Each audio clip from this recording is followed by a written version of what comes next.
श्री स्वामी समर्थ सर्वांना।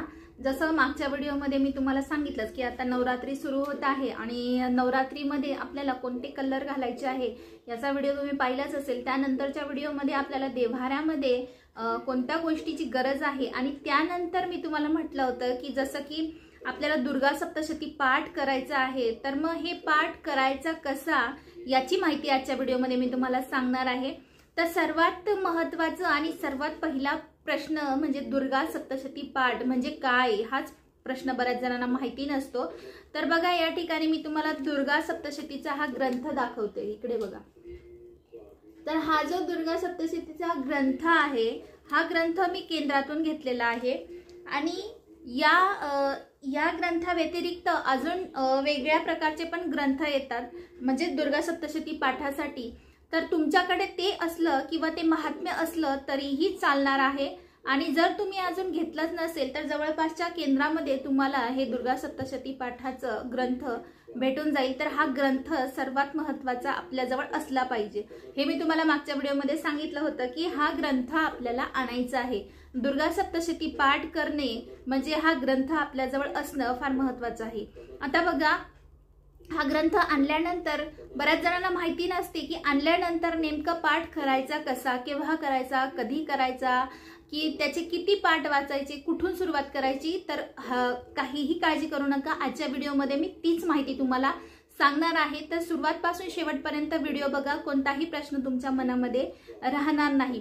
आता सर्वात महत्त्वाचं हा पाठ करायचा का हे मी सांगते तुम्हाला, का करायचा असतो। तर बघा आपण घरामध्ये नवचंडीची पूजा करत असतो, तर ही नवचंडीची पूजा करण्यासाठी आपल्याला खूप खर्च येतो। तर हा खर्च आपल्याकडनं पेलवत नसतो, म्हणून ही नवचंडीची पूजा आपण नंतर करू असा प्रश्न आपल्या मनामध्ये असतो आणि ती आपल्याकडनं लवकर होत नाही।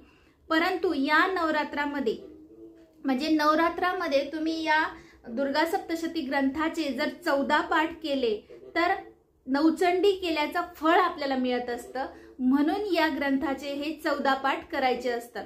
आता दुसरा प्रश्न की हा पाठ कोणी करायचा, तर बघा लहानांपासनं मोठ्यांपर्यंत सगळेजण हा पाठ करू शकता। मग त्याच्यामध्ये मुलगा असू द्या, मुलगी असू द्या, घरातले आपले मिस्टर असू द्या किंवा आई असू द्या, वडील असू द्या किंवा आपण स्वतः असू द्या, प्रत्येक जण हा पाठ करू शकतो। आणि जी घरातली कुलस्त्री असते तिने जर हा पाठ केला तर अतिशय उत्तम असतं, परंतु नाहीच जमलं तर घरातलं कोणीही हा पाठ करू शकतं। बघा तुम्ही जर विधवा असाल तरीही तुम्ही हा पाठ करू शकता। बऱ्याच जणांची कमेंट अशी असेल की आम्ही करू शकतो की नाही, तर हो तुम्ही करू शकता।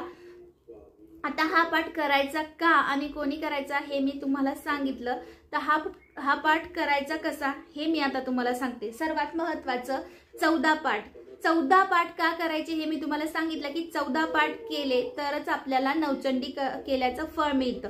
पण आता तुम्हाला जर असं वाटत असेल की 14 पाठ आमच्याकडनं होणारच नाही, तर मग काय करायचं, अगदी तुम्ही 1 पाठ सुद्धा करू शकता।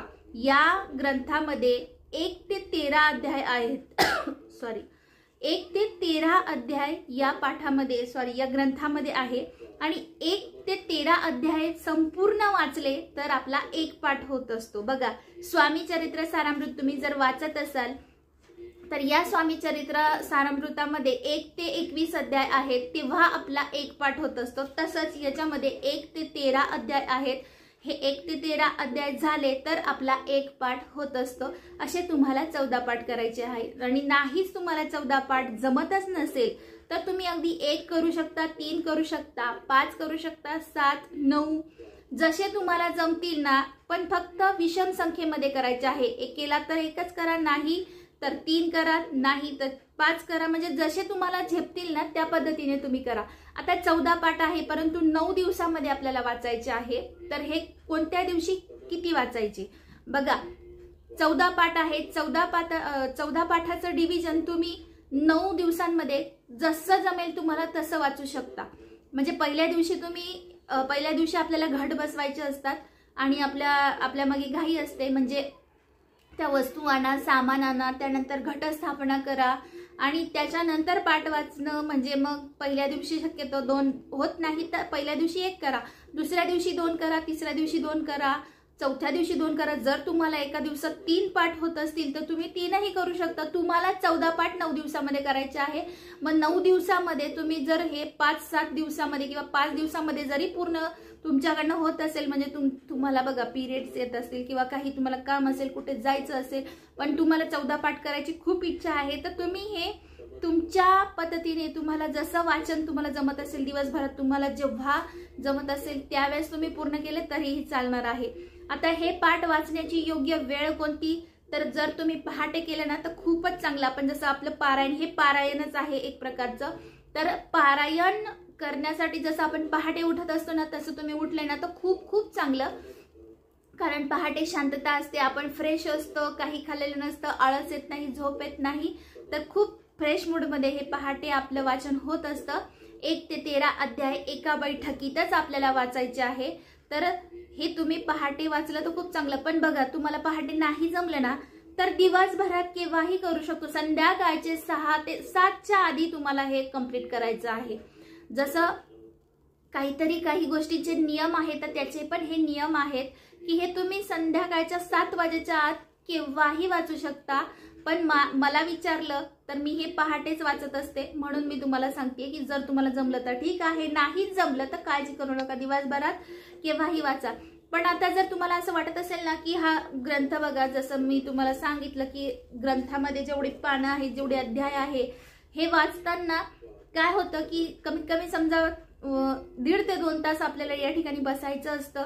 2 तास धरले आपण, तर या 2 तासामध्ये काही गोष्टी म्हणजे जसं की आपण एक ठिकाणी बसलो नाही, आपल्याला वॉशरूमला जायचं असेल किंवा काही गोष्टी असतील तर तसं करू नका. अगोदरच तुम्ही जाऊन या आणि 2 तास तुम्ही या ठिकाणी बसा. पण खूपच अर्जंट आहे तर तुम्ही उठले तर हरकत नाही, पण एका बैठकीत तुम्हाला जमेल तसं तुम्ही 1 ते 13 अध्याय पूर्ण करण्याचा प्रयत्न करा. जे काही तुम्हाला तहान लागली, पाणी प्यायला चालेल का असा प्रश्न असेल तर तुम्ही हो पिऊ शकतात. 1 तांब्या समोर घेऊन बसा, हरकत नाही, उठायची गरज नाही. पण खूप इमर्जन्सी असेल, अर्जंट असेल, उठून ते तुम्ही तुमचं काम करून घ्या. खूपच अर्जंट वॉशरूम लागली, बऱ्याच जणांना प्रश्न पडतो की मग जायचंच नाही का, जाऊ शकता तुम्ही, हरकत नाही, जाऊन या, तोंड हातपाय धुवून या, पण लगेच तुम्ही वाचायला बसा. म्हणजे ती एक बैठक होते आपली पूर्ण. त्याच वेळेमध्ये राहिलेलं पुढचं तुम्ही वाचा. आता थोडंसं आणि नंतर थोडंसं किंवा संध्याकाळी थोडंसं, सकाळी अर्ध संध्याकाळी अर्ध, या पद्धतीने आपल्याला वाचायचं नाहीये. हा जो ग्रंथ आहे, हा जो पाठ आहे ना आपल्याला एका बैठकीतच पूर्ण करायचा असतो. त्याच्यामुळे प्रयत्न करा की बसल्यानंतर आपले 1 ते 13 अध्याय पूर्ण करूनच उठायचं आहे आपल्याला. तर अशा पद्धतीने वाचन करायचं आहे. आता नंतरचा प्रश्न जो आहे, पुढचा प्रश्न की हे अध्याय वाचायचे कसे आणि कुठून सुरुवात करायची. तर बघा दुर्गा सप्तशती ग्रंथाचा म्हणजे हे पान उघडल्यानंतर काही माहिती दिलेली आहे. ती तुम्हाला जर तुम्ही माहित नसेल तर वाचून घ्या, हरकत नाही. पण पाठ वाचन करताना ती माहिती वाचायची तुम्हाला गरज नाहीये. बघा सर्वात अगोदर तुम्हाला इथे दिलेला आहे पाठविधी वगैरे दिलाय, ते तुम्ही वाचून माहिती करून घ्या. पण इथे बघा दुर्गोष्टोत्तर नामस्तोत्र हे इथे दिलंय. इथून आपल्याला सुरुवात करायची आहे. हे इथून सुरुवात केल्यानंतर पूर्ण तुम्हाला पुढे देव्या कवचम दिलेला आहे, हे तुम्हाला वाचायचं आहे. आणि त्याच्यानंतर अर्गला स्तोत्रम दिलंय, तेही वाचायचंय. किलक स्तोत्रम दिलंय, तेही वाचायचंय. रात्री सुक्त दिलंय, तेही वाचायचंय. आणि त्यानंतर सुरुवात होते अध्याय पहिला. ओके सॉरी, या ठिकाणी इथून सुरुवात केल्यानंतर जसं मी तुम्हाला सांगितलं त्या ठिकाणून सुरुवात केल्यानंतर अध्याय पहिल्यापर्यंत आपण येतो. अध्याय पहिल्यापासून मग त्यानंतर सुरुवात झाली की तुम्हाला 13 अध्याय दिलेले आहेत. 13 अध्याय झाल्यानंतर तुम्हाला असं वाटेल की आता 13 अध्याय झाले आणि मग लगेच उठायचं, तर नाही. 13वा ज्यावेळेस अध्याय पूर्ण होतो त्यानंतर जे दिलेलं आहे ना देवी सुक्त, तंत्रोक्त देवी सुक्त, तेही तुम्हाला वाचायचंय. रहस्य, प्राधानिक रहस्य दिले तेही वाचायचंय. वैकृतिक रहस्य दिलंय तेही वाचायचंय. आणि मूर्ती रहस्य दिलंय ते वाचल्यानंतर देव्यापराध क्षमापन स्तोत्र शेवटचं इथपर्यंत तुम्हाला वाचायचंय. शेवटी फक्त हे पान सुटतं आपल्याकडनं. तर इथपर्यंत म्हणजे एका अर्थाने सुरुवातीपासनं तर शेवटपर्यंत तुम्हाला वाचायचे. फक्त सुरुवातीचे 2-3 पेज एक माहिती दिलेली असते तर ती माहिती तुम्हाला पाठ वाचताना वाचायची गरज नाही। जसं मी तुम्हाला सांगितलं दुर्गोष्टोत्तर नामस्तोत्र त्यापासून सुरुवात करायची तर शेवटपर्यंत आपल्याला वाचायचं आहे। तर घाबरू नका, जसं मी तुम्हाला सांगितलं एका बैठकीत हे पूर्ण होतं तर हे पूर्ण होतच, या पद्धतीने तुम्हाला वाचायचं आहे। परंतु मी जसं तुम्हाला सांगितलं की खूप अर्जंट असेल तर तुम्ही उठून ते काम करून पुन्हा बसा आणि हे पूर्ण करा। बघा तुम्हाला शक्य झालं ना तर मी तर सांगेल 14 पाठ तर तुम्हाला जमत असेल तर नक्की करा, कारण नवचंडी केल्याचं फळ मिळतं। आणि हे जे आहे ना नवरात्रामध्ये दुर्गा सप्तशती पाठ करणं म्हणजे अक्षरशः खूप पुण्य मिळवण्यासारखं आहे की आपल्या घरामध्ये ज्या काही अडचणी असतात ना त्या सगळ्या निघून जातात।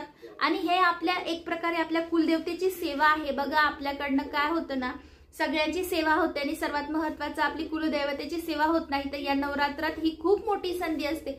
जर तुम्हाला तुमची कुलदेवी माहीत नसेल की म्हणजे आमची ही कुलदेवी नाही तर आम्ही ही सेवा का करू असा जर प्रश्न येत असेल तर हा चुकीचा प्रश्न आहे। हा अजिबात मनामध्ये आणू नका। कोणताही कुलदैवत असू द्या, पण नवरात्रामध्ये दुर्गा सप्तशती पाठ करणं म्हणजेच आपल्या कुलदेवतेलाच ती सेवा आपण करत असतो। कुलदेवतेची सेवा आपल्या हातून घडत असते, ही सेवा आपल्याला करायची आहे। आणि हो 1 ते 13 अध्याय वाचल्यानंतर 9 मंत्र म्हणायला विसरू नका। तिथे खाली दिलेलंच आहे, वाचतानाच तुम्हाला समोर दिसतं ते तिथे दिलेलंच आहे। 9 मंत्राची माळ जप करायची, तर 9 मंत्राची माळ जप करायची आहे आपल्याला। ओम ऐं ह्रीं क्लीं चामुंडाय विच्चे ही माळ आपल्याला जप करायची आहे, कारण की ही सुद्धा सेवा आपल्या कुलदेवतेचीच आहे।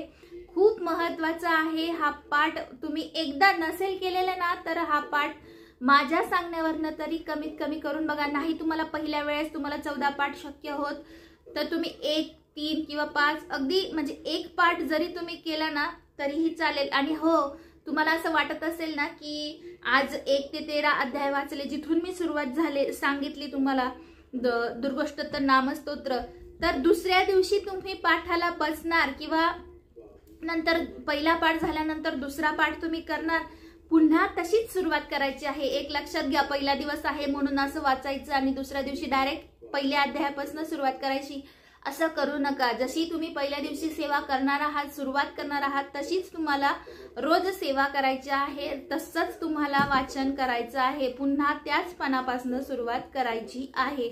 म्हणून 1 ते 13 अध्याय वाचताना त्या अगोदरचं आणि नंतरचं दिलेलं जे आहे ते तुम्हाला वाचन करायचं आहे। आता बघा याचे काय नियम आहेत किंवा कोण करतं हे मी तुम्हाला जसं सांगितलंच, पण हो हा पाठ वाचताना नवरात्रामध्ये साडीच घालायची आहे। साडीच आपल्याला सुवासिनींना साडीच घालायची आहे। आणि जर कुमारिका हा पाठ वाचत असतील तर त्यांनी सुद्धा साडी घालायची आहे, कारण की हा नियमच आहे, साडी घालूनच पाठ करायचा आहे आपल्याला। आणि त्यानंतर कपाळी कुंकू लावलेलं असलं पाहिजे, हातामध्ये हिरवी बांगडी असणं खूप गरजेचं आहे। आणि नवरात्रामध्ये हा नियम आहे जो सांगितलेला आहे तो आपल्याला पाळायचा आहे। त्याचबरोबर नवरात्राच्या उपवासांमध्ये काळं घालायचं नाहीये, काळं निषिद्ध आहे, आपल्याला ते चालणार नाही। त्याच्यामुळे 9 दिवस देवीने आपल्याला कलर दिलेले आहे। नाही तुमच्याकडे तर हरकत नाही, पण काळं घालू नका, त्या व्यतिरिक्त तुम्ही दुसरा कलर घालू शकता अंगावर। आणि ज्या वेळेस आपण या ठिकाणी पाठाला बसणार आहोत तर खाली आसन घेऊन बसा।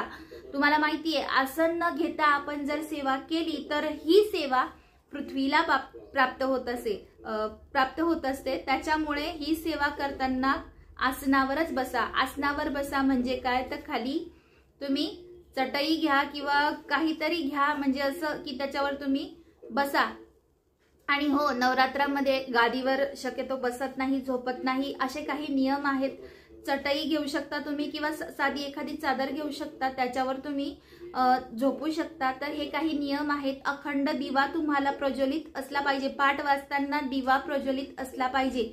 आणि जर तुम्ही घट मांडत नसता तर तुम्ही देवाऱ्यासमोर बसा आणि वाचन करा। आता अजून एक महत्त्वाचं की ज्यांना वाचता येत नाही, लिहिता येत नाही, पण त्यांना खूप इच्छा आहे पाठ करायची, तर त्यांनी कसा पाठ करायचा? जर तुमच्या आजूबाजूला शेजारी कोणी पाठ करत असेल ना तर तुम्ही ते ऐका। श्रवण आपण करतो ना त्याच्यामध्ये पण खूप मोठी शक्ती आहे।